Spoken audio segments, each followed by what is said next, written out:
Hello and welcome to another edition of News Showcase. I am Priya, Tamil Nadu's first artificial intelligence news presenter. As heavy showers battered Chennai and surrounding areas, authorities have deployed more than 20,000 workers in a major cleanup operation. The downpour, which intensified Wednesday evening, lashed through the night, which submerged roads and cut off key routes. Flooding hit both commercial and residential parts of the city. Traffic jams and congestion on important roads disrupted normal life, and commuters were stranded. Commercial air services were also partially hit at the Chennai airport. Flights to Salem, Kurnool, and Sri Lanka were cancelled. 4 inbound services were also affected by the bad weather. At least 15 other services, including international flights, were delayed by the showers. Reports said flights from Colombo, Muscat, and Abu Dhabi were among those affected. Chief Minister Stalin visited the control room, set up to monitor the ground situation in Chennai, as more showers have been forecast. Stalin was at the Chennai Corporation headquarters at Ribbon Building. He held brief discussions with officials charged with monitoring and organizing rescue. Reports said the Chief Minister will hold talks with the Mayor of Chennai, Priya, and Chennai Corporation Commissioner, Radhakrishnan, about the measures in place to deal with the situation. Stalin was also briefed on the status of weather across the state. The rainfall, triggered by the northeast monsoon, has swelled rivers and streams across Tamil Nadu. Reservoirs that supply drinking water to the cities have also been filled to capacity. Health Minister M. Subramaniam has assured the people that all safeguards are in place as rain battered the state. Speaking about Chennai city, he said new drains built along roads were designed to prevent flooding. He pointed out, despite the heavy downpour in the past week, there are no reports of major disruption on roads as rainwater drains away in a short time. The minister stressed Chennai Corporation has positioned relief teams at 162 locations to help with repairs of any damage and restore normally. Reports say there were 2 fatal incidents in Chennai. One of them was killed when he stepped on a live wire, and the second victim died when he went near a post supporting a power line. Voting has taken place in Telangana to choose a new state government. The governing BRS party is hoping to set a record by securing a 3rd term in a row. Many celebrities showed up early to vote in Hyderabad city. Chief Minister K. Chandrasekhara Rao has expressed confidence that his social welfare programs will help defeat his main rivals, the Congress Party and the BJP.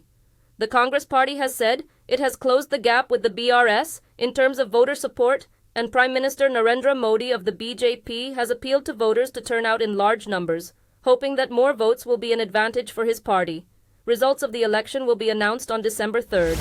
Tamil Nadu's Higher Education Minister, Ponmudi, has appeared before federal investigators in a sand mining probe in Chennai. The Financial Crimes Agency, the Enforcement Directorate, has been probing the case, and the minister was summoned to appear in person. 6 others, including the minister's son Gautam Sigamani and his relatives, are also under investigation. The minister is accused of illegally allocating red sand mines to his son and relatives 12 years ago, which caused a loss of over 28 crore rupees to the state. The complaint was registered by a village-level official. Ponmudi is the second important minister in the government of Chief Minister M.K. Stalin to face an investigation by the Enforcement Directorate. A Sai Baba temple was unveiled at the campus of the SRM University of Science and Technology near Chennai. The grand event in Kattankulattur was presided over by Pro-Chancellor Dr. Ravi Pachamuttu. Various pujas were held as part of the inauguration of the temple.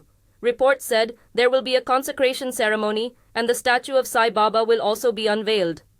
SRM is a leading name in the education sector, and the sprawling campus, about 30 kilometers from Chennai city, is located in Sengalpattu district. The group also includes a major healthcare facility in Chennai.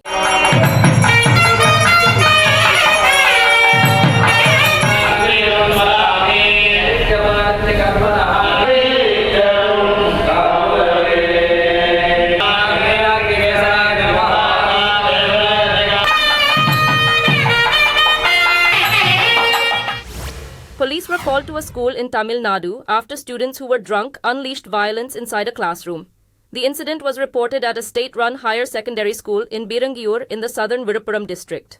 Reports said 4 students of the school stormed a classroom and attacked other students who were inside. One of the fleeing students was injured in the confusion.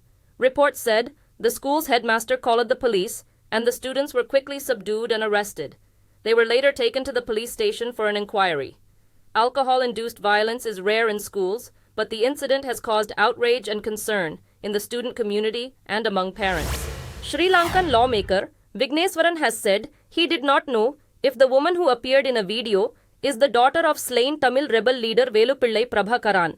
In a recent video, a woman claiming to be the daughter of Prabhakaran appealed to supporters to continue the struggle for a Tamil state in Sri Lanka. The footage surfaced when sympathizers of the rebels observed Heroes' Day in memory of the war in Tanjavur recently. The lawmaker, who interacted with the media in Delhi, also said Buddhists and the military in Sri Lanka have occupied the properties of Tamils. He also claimed that about 3,000 Hindu temples have been demolished and replaced by Buddhist structures. Media reports say the U.S. Attorney's Office has filed murder and conspiracy charges against an Indian national who plotted to kill a Sikh American citizen.